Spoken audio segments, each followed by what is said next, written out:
دیروکا موزوپۆتامیا و کەوایە هەسنکار di pertûkan de dihate xwendin û ji devê dayîk û bavan dihate bihîstin.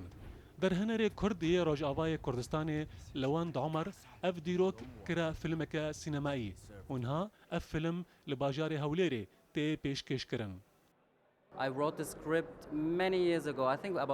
من سناریۆیە فیلمێ بەری 4 ساڵە نویساند. وەکە تو دزانی ئەس کوردێکی سووریێمە و دەما ئەس بچووک بووم من بناوێ کاوا و نەورۆزێ دەبهیست. ئەس جی gelekî ji efsaneyan hez dikim ji ber vê yekê min ev film çêkir. Di filmê Bextreşiya Mozopotamiya de ekterên beyanî ji gelek bajarên dunyayê hazir bûn rola sereke tê de lîstin û film bi zimanê îngilîzî hatiye amadekirin.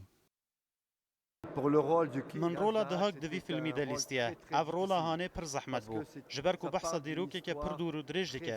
Ev jî ji bo min ezmûneke gelekî baş bû. û ez pir kêfxweşim ku niha ez li Hewlêrê me.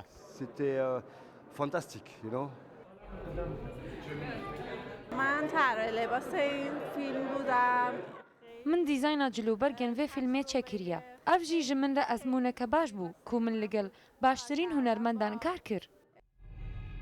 Kesên gol film temaşekirin kêfxweşiya xwe anîn ziman ku filmeke Kurdî bi vî rengî profesyonal hatiye hazirkirin. یەکەم فیلمە شەرق الأوسط دەوری چێت بێ سەر تاریخا کووردا تاریخا نەورۆز کاوەل حەداد چاوە چی بوو یعنی گەلە خۆش بوو. راستی بەڕاستی فیلمێکی زۆر باش بوو. یعنی وەکو ئەفلامی کوردی کە بینیکمانە تا ئێستا شتێک تایبەت بوو بەڕای من.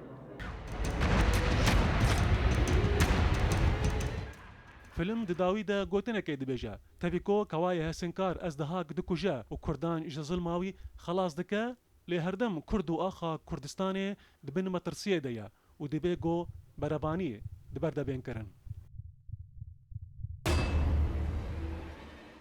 Ev yekem care got filmek bi rengekî cîhanî ser Mozopotamiya tê hazirkirin û kesê beşdar tê de hêvî dikin gonama wa bigihê temamî cîhanê.